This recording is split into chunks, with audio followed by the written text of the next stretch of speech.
Chapter 2. The Richest Man in Babylon. In old Babylon there once lived a certain very rich man named Arcad. Far and wide he was famed for his great wealth.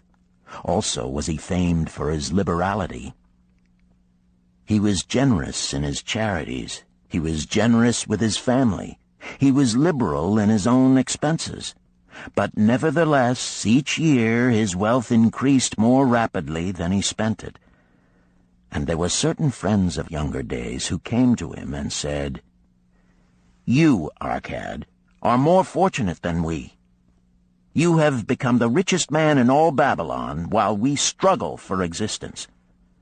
You can wear the finest garments, and you can enjoy the rarest foods, while we must be content if we can clothe our families in raiment that is presentable and feed them as best we can.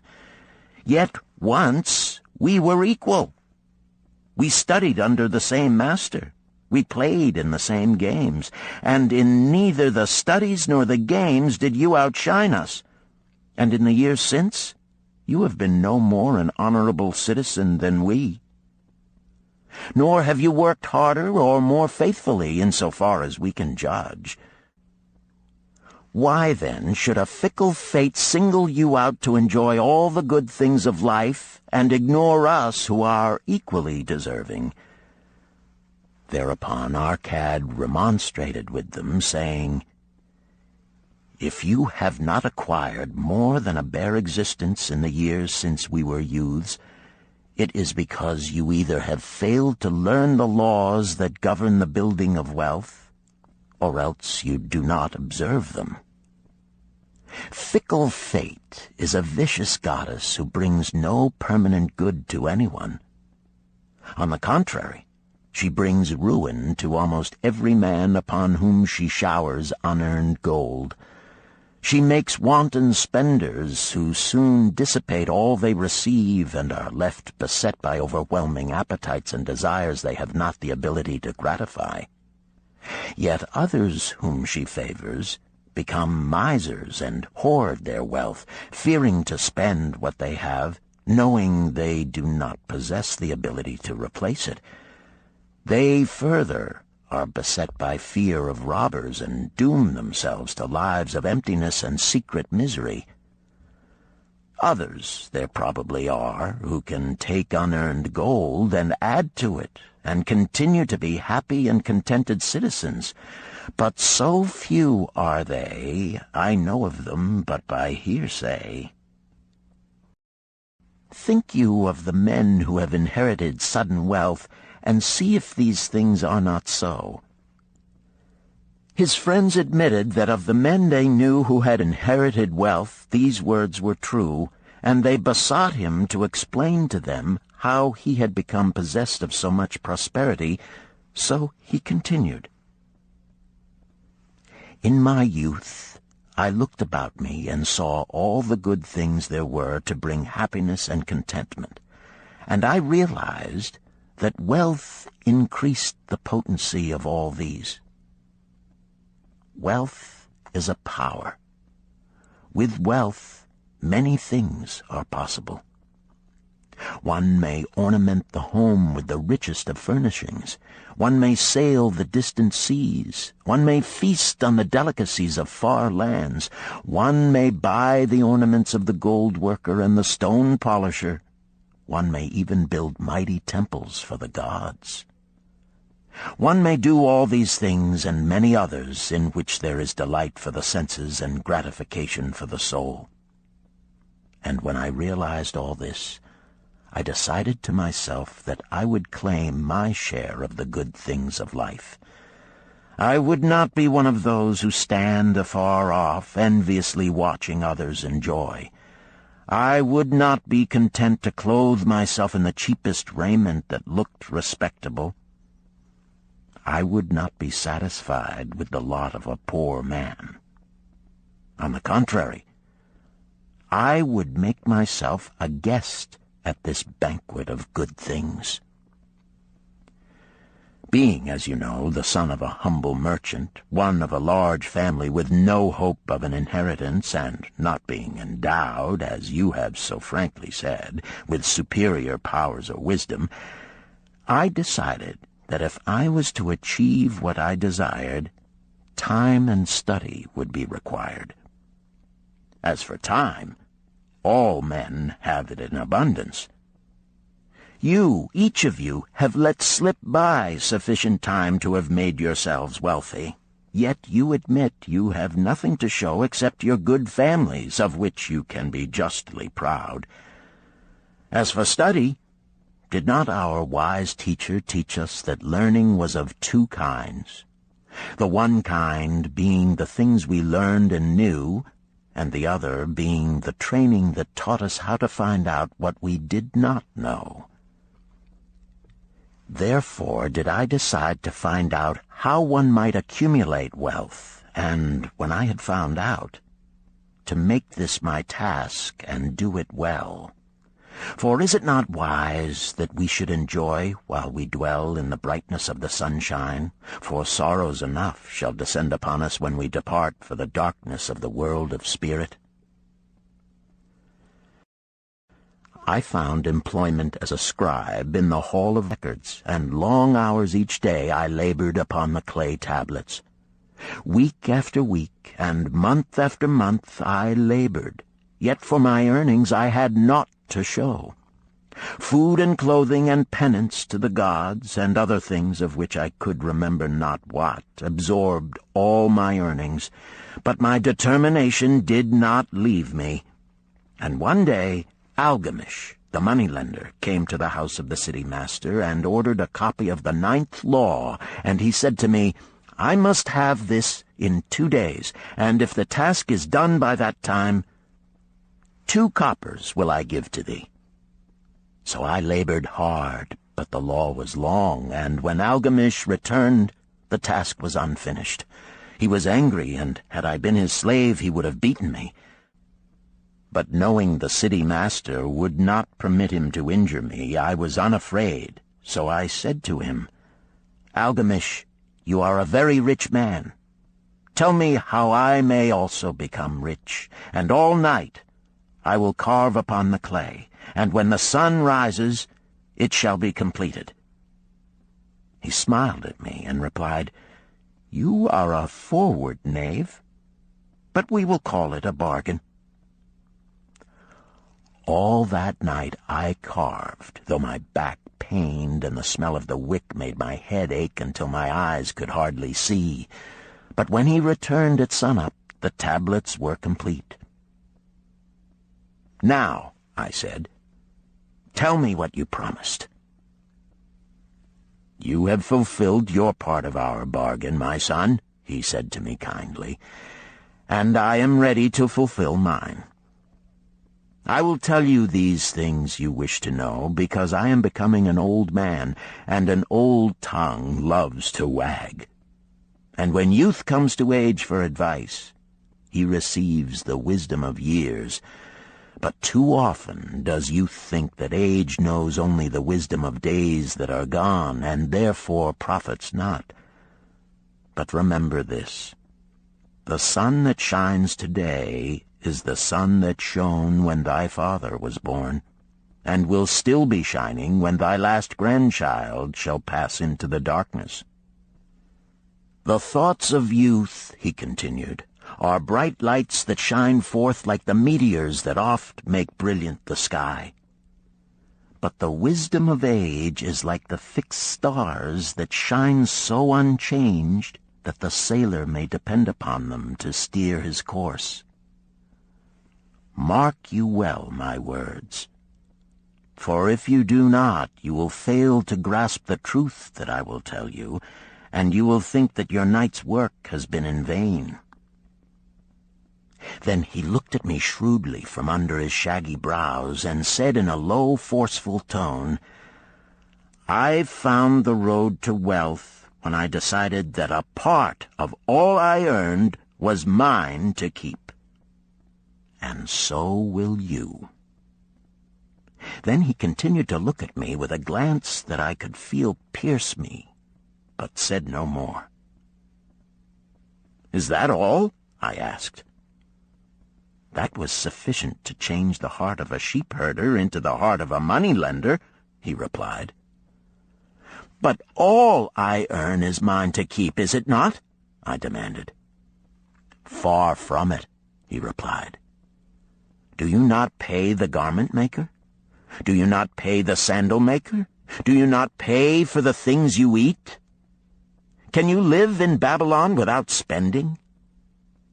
What have you to show for your earnings of the past month? What for the past year? Fool! You pay to everyone but yourself. Dullard! You labor for others.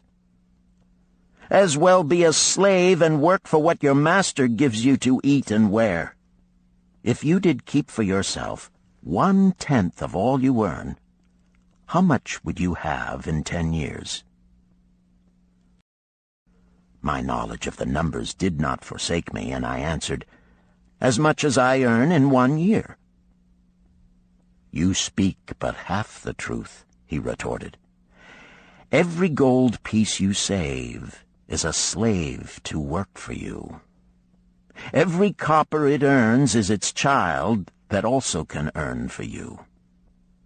If you would become wealthy, then what you save must earn, and its children must earn, that all may help to give to you the abundance you crave.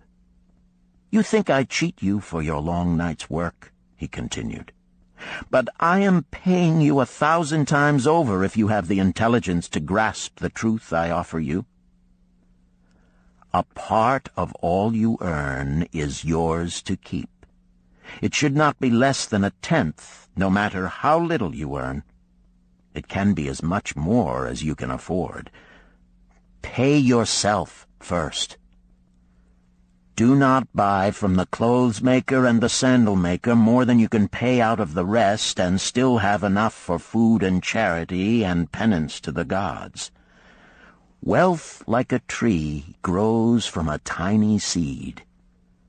The first copper you save is the seed from which your tree of wealth shall grow. The sooner you plant that seed, the sooner shall the tree grow.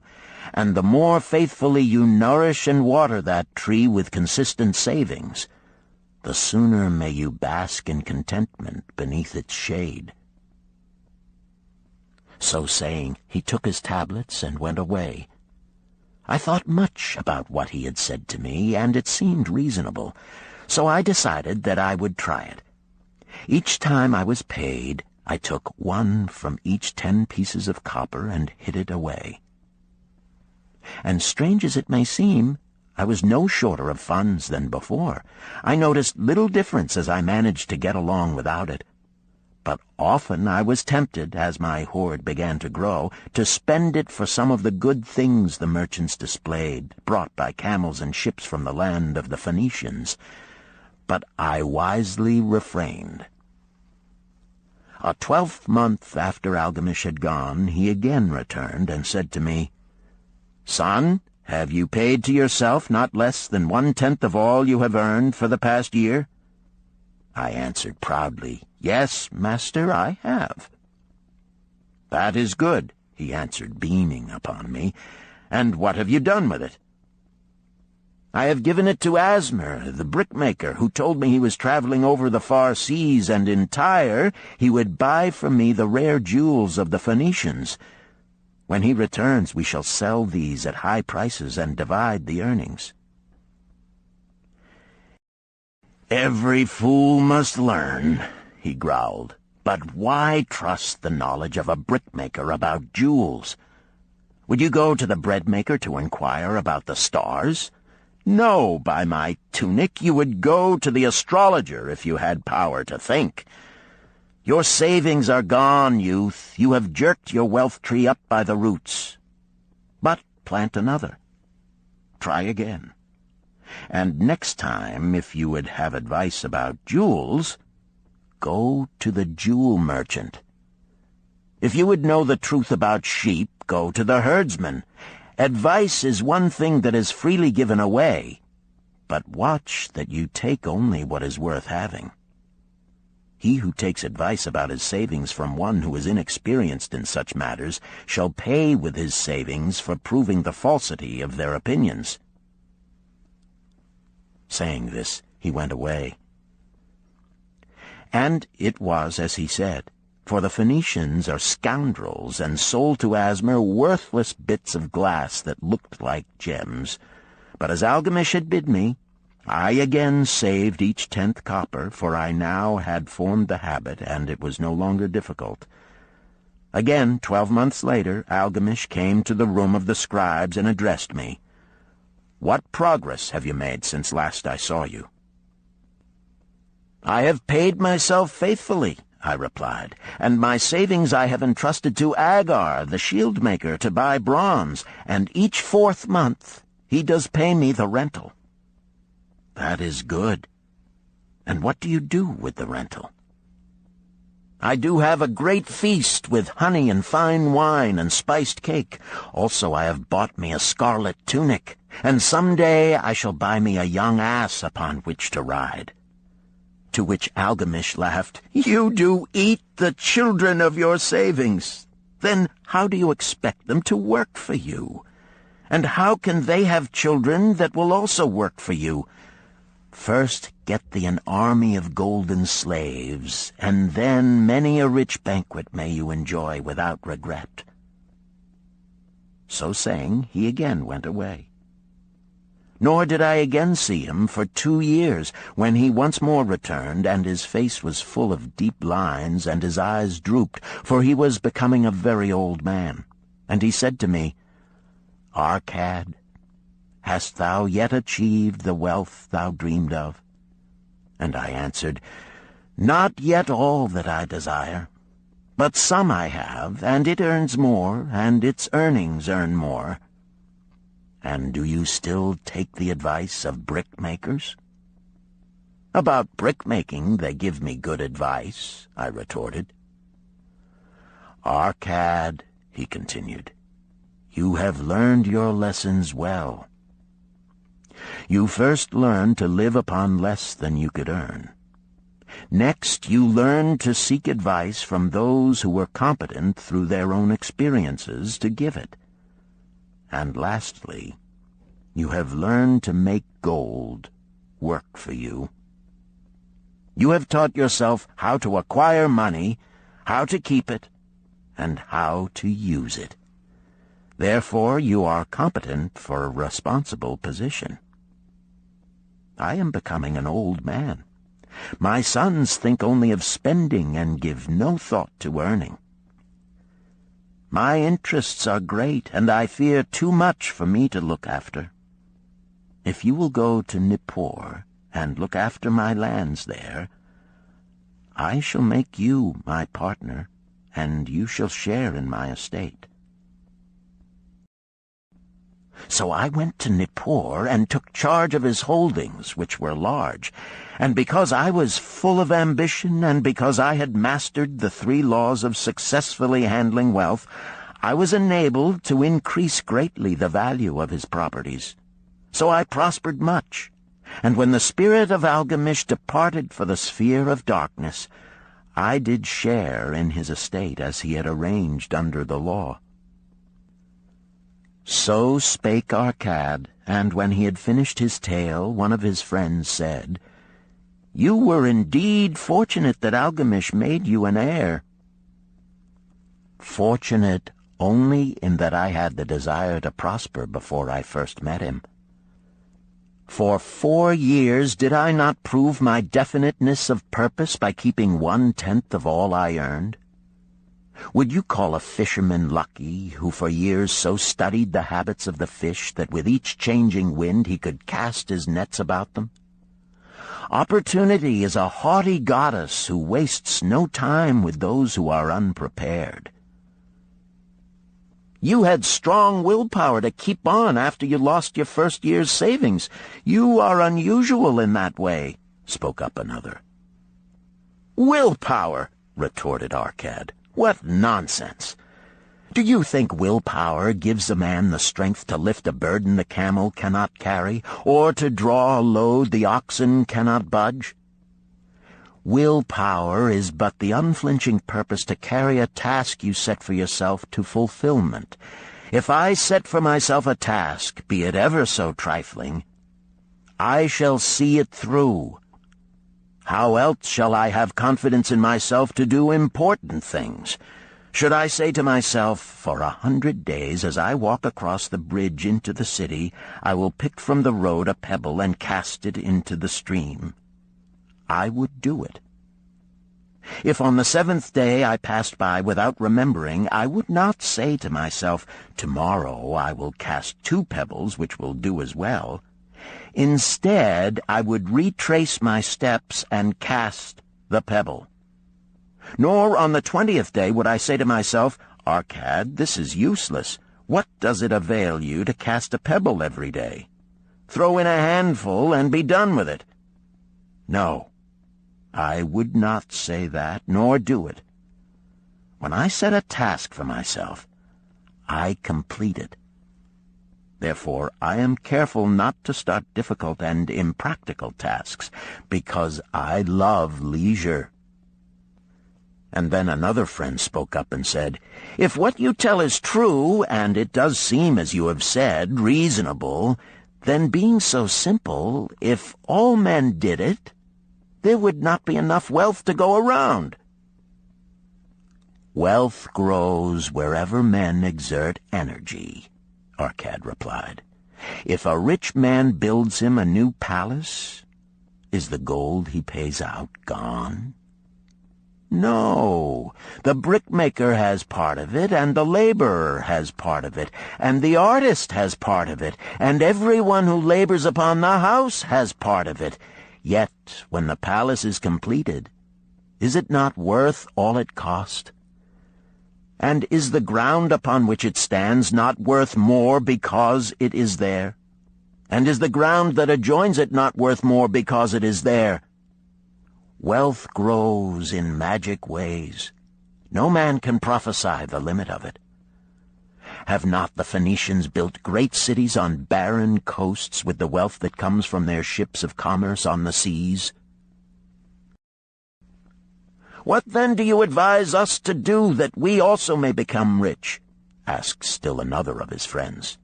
The years have passed, and we are no longer young men, and we have nothing put by. I advise that you take the wisdom of Algamish and say to yourselves, A part of all I earn is mine to keep. Say it in the morning when you first arise, say it at noon, say it at night. Say it each hour of every day. Say it to yourself until the words stand out like letters of fire across the sky. Impress yourself with the idea. Fill yourself with the thought. Then take whatever portion seems wise. Let it be not less than 1/10, and lay it by. Arrange your other expenditures to do this if necessary, but lay by that portion first. Soon you will realize what a rich feeling it is to own a treasure upon which you alone have claim. As it grows, it will stimulate you. A new joy of life will thrill you. Greater efforts will come to you to earn more. For of your increased earnings, will not the same percentage be also yours to keep? Then learn to make your treasure work for you. Make it your slave. Make its children and its children's children work for you. Ensure an income for thy future. Look thou at the aged, and forget not that in the days to come thou also will be numbered among them. Therefore invest thy treasure with greatest caution that it be not lost. Usurious rates of return are deceitful sirens that sing but to lure the unwary upon the rocks of loss and remorse. Provide also that thy family may not want should the gods call thee to their realms. For such protection it is always possible to make provision with small payments at regular intervals. Therefore the provident man delays not in expectation of a large sum becoming available for such a wise purpose. Counsel with wise men. Seek the advice of men whose daily work is handling money. Let them save you from such an error as I myself made in entrusting my money to the judgment of Asmer, the brickmaker. A small return and a safe one is far more desirable than risk. Enjoy life while you are here. Do not overstrain or try to save too much. If 1/10 of all you earn is as much as you can comfortably keep, be content to keep this portion. Live otherwise according to your income, and let not yourself get niggardly and afraid to spend. Life is good, and life is rich with things worth while and things to enjoy. His friends thanked him and went away. Some were silent because they had no imagination and could not understand. Some were sarcastic because they thought that one so rich should divide with old friends not so fortunate. But some had in their eyes a new light. They realized that Algamish had come back each time to the room of the scribes because he was watching a man work his way out of darkness into light. When that man had found the light, a place awaited him. No one could fill that place until he had for himself worked out his own understanding, until he was ready for opportunity. These latter were the ones who, in the following years, frequently revisited Arcad, who received them gladly. He counseled with them and gave them freely of his wisdom, as men of broad experience are always glad to do, and he assisted them in so investing their savings that it would bring in a good interest with safety and would neither be lost nor entangled in investments that paid no dividends. The turning point in these men's lives came upon that day when they realized the truth that had come from Algamish to Arcad, and from Arcad to them. A part of all you earn is yours to keep.